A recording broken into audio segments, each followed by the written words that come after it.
Roving টেলসে তোমাদের স্বাগতম। ভূতের ছায়া গণ্ডি থেকে বেরিয়ে আজ তোমাদের জন্য একটু ভিন্ন স্বাদের ছোট গল্প। গল্পের নাম বন্ধু। রচনায় সৌম্যজ্যোতি চক্রবর্তী। প্রধান চরিত্রে দীপ্ত, মেঘা এবং একটি ছোট্ট কুকুর কুট্টুস। তোমাদের কাছে আমার অনুরোধ, তোমরা চ্যানেলটি অবশ্যই সাবস্ক্রাইব করে রেখো। শুরু হচ্ছে আজকের গল্প বন্ধু।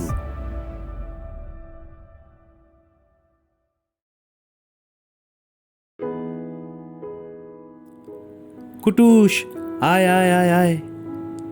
দীপ্ত ডাকতেই একটা ছোট্ট হলুদ সাদা কুকুরছানা লেজ নাড়তে নাড়তে ছুটে এলো। ফটিকদার দোকানে বসে চা খাচ্ছিল দীপ্তরা। দীপ্ত একটা বিস্কুট দিল। সেটা চেটে পুটে খেয়ে পরম কৃতজ্ঞতা ভরে দীপ্তর সামনে লেজ নাড়তে লাগলো, যেন বলতে চাইছে থ্যাংক ইউ থ্যাংক ইউ। দীপ্ত অত্যন্ত মেধাবী ছাত্র। কলকাতা বিশ্ববিদ্যালয়ে কেমিস্ট্রিতে মাস্টার্স করছে। কুকুর বেড়াল খুব একটা পছন্দ না করলেও কুট্টুসের মা গত মার্চ মাসে যখন মারা গেল, ওর তখন চোখও ফোটেনি। মায়ের পাশে শুয়ে কুই কুই করে কাঁদছিল। দীপ্ত ওর মায়া হলো। ওই ছানাটিকে এনে বড় করে ভালোবেসে নাম দিল কুট্টুস। ওটাই সারা পাড়া ঘুরে বেড়ায়, তবে দীপ্ত ওর বড় নেওটা।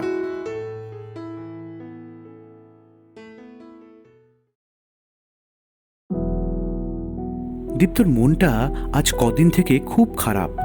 একরাশ কালো মেঘ যেন মনটাকে অন্ধকার করে ঘিরে রেখেছে। না, কিছুই আর ভালো লাগছে না। উঠে পড়ল দীপ্ত। আচ্ছা, মেঘাকে কি বলেই দেব? না না, মেঘা যদি খুব রেগে যায়, ওর বাবা যার আগেই যদি রেগে গিয়ে একটা কেলেঙ্কারি বাঁধায়, ওরে বাবা, লোক জানাজানি কেচ্ছা, থাক থাক, দরকার নেই। ছোট থেকেই ঠিক এইরকমই ভীতু আর দুর্বল ও। পড়াশোনা ছাড়া তেমন কিছুই আর করে উঠতে পারল না। বন্ধু বান্ধবও তেমন নেই। ওই যে যারা আছে, রিজু আর বৈশাখ, তারা নিজেদেরকে নিয়েই ব্যস্ত। পারে খালি দীপ্ত আর মেঘাকে নিয়ে খিল্লি করতে, আর দীপ্তর লেগ পুল করতে। ব্যাপারটা যে একটু সেট করিয়ে দেবে, সে মুরদ ওদের নেই। বাতাসের গুমোট ভাবটা যেন আরো বাড়ছে। ভরা বসন্তে এ কি প্যাচ প্যাচে গরম রে বাবা। বাড়িতে গিয়ে পড়ায় মন বসল না। সামান্য কিছু খেয়ে শুয়ে পড়ল। ঘুমও কি আর আসে ছাই? বিছানায় শুয়ে ছটফট করতে লাগলো। কি জানি হঠাৎ কেন মেঘার এত প্রেমে পড়ল সে। টোল পড়া গালের মিষ্টি হাসিটা যে কি মোহময়। মেঘাদের বাড়ি দীপ্তদের পাড়াতেই। ছোট থেকেই একে অপরকে চেনে। কিছুদিন আগেই দীপ্তদের পাড়ায় রঞ্জনদার বিয়েতে মেঘার সাথে দীপ্তর কথাবার্তা হয়। সেই থেকেই দীপ্তর মেঘার প্রতি একটা অদ্ভুত দুর্বলতা তৈরি হয়। খালি যেন মনে হয় মেঘা ছাড়া কোথাও কিচ্ছু নেই। মেঘাই ওর জীবন। বাঁচতে হলেও মেঘার জন্য বাঁচবে, মরতে হলেও ওর জন্যই মরবে।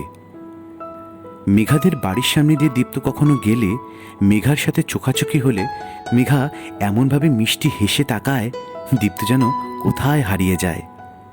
কিন্তু দীপ্ত মেঘাকে নিজের মনের কথা কিছুতেই বলতে পারছিল না। বলতে পারছে না দেখে মনের কথা গুছিয়ে একটা চিঠিতে লিখেছিল, কিন্তু সেটাও মেঘাকে দিয়ে ওঠা হয়নি।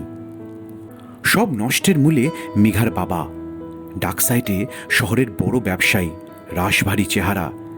দেখলেই দীপ্তর বুকের ভেতরটা কেমন যেন করে।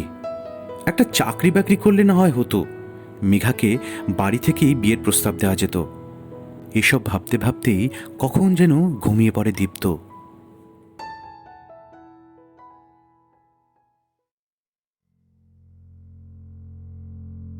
ঘুম ভাঙে পাশের বাড়ির মিনা কাকিমার গলার স্বরে।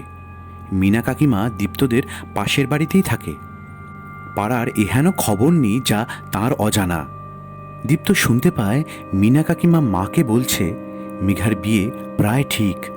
ছেলে চেন্নাইতে থাকে, সফটওয়্যার ইঞ্জিনিয়ার। পরশু পাকা দেখা। দীপ্তর মাথায় যেন আকাশ ভেঙে পড়ল।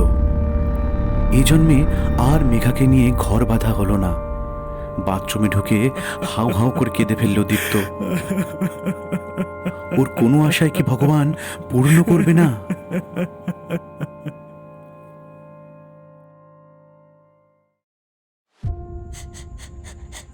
হঠাৎ ঘরে ঢুকে দীপ্ত দেখে কুটুস মুখে কি যেন নিয়ে ওর ঘর থেকে ছুটে বেরিয়ে যাচ্ছে। হাট হাট, কুটুস কখন ঘরে ঢুকলো, মুখে কি যেন নিয়ে গেল? এই জন্যই বলে কুকুরকে বেশি লাই দিতে নেই। মনে একরাশ যন্ত্রণা নিয়ে দীপ্ত ফটিকদার চায়ের দোকানে গিয়ে বসল। ছুটে এলো কুটুস, যেন বলছে, বিস্কুট কই, দাও দাও, ভাগ হতচ্ছাড়া। বলে দীপ্ত পা দিয়ে সরিয়ে দিল ওকে। মুখ ভারী করে চলে গেল কুটুস।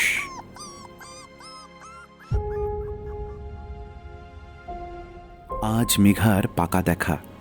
বাড়ির সবাই গুরুদেবের আশ্রমে চলে গেছে। মন ভার করে দীপ্ত মেঘাকে লেখা চিঠিটা খুঁজতে লাগলো। আশ্চর্য, চিঠিটা গেল কই? ঘর তন্ন তন্ন করে খুঁজেও দীপ্ত পেল না ওটা। গেল কই চিঠিটা? হঠাৎ কলিং বেল বেজে উঠল। দরজা খুলে দীপ্ত ভূত দেখার মতো চমকে উঠল। দরজায় মেঘা দাঁড়িয়ে। কোনো কথা না বলে মেঘা জড়িয়ে ধরল দীপ্তকে। এত ভালোবাসো তো আগে বলনি কেন ভিতুরাম? কুকুরকে দিয়ে প্রপোজ? সত্যি পারো বটে তুমি। দীপ্তর কানে কানে বলল মেঘা। মানে? সবিস্ময়ে বলে উঠল দীপ্ত। আরে কাল যখন বাগানের ফুল গাছে জল দিচ্ছি, তোমার ওই কুকুরটা ছুটে এলো, মুখে একটা চিঠি। পড়লাম তোমার প্রেম কাহিনী। এতদিন বলনি কেন ভিতুরাম? শোনো, তোমাকেই আমি ভালোবাসি, বিয়েও তোমাকেই করব। দীপ্তর মনে তখন হাজার তারাবাতি জ্বলছে।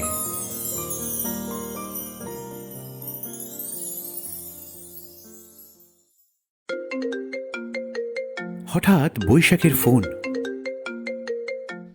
পাড়ার মোড়ে আয় একবার, তাড়াতাড়ি। কেন, কি হলো? ফোন কেটে দিয়েছে বৈশাখ। মেঘার সাথেই পাড়ার মোড়ে গিয়ে দীপ্ত দেখে কুট্টুসের নিথর রক্তাক্ত দেহ।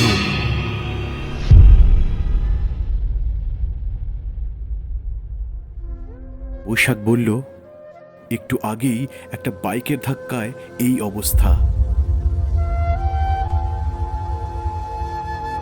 দীপ্ত যেন স্পষ্ট দেখল কুট্টুসের মুখে বিজয়ীর হাসি। অভিমানী কুট্টুস যেন বলছে, আসি বন্ধু, ভালো থেকো।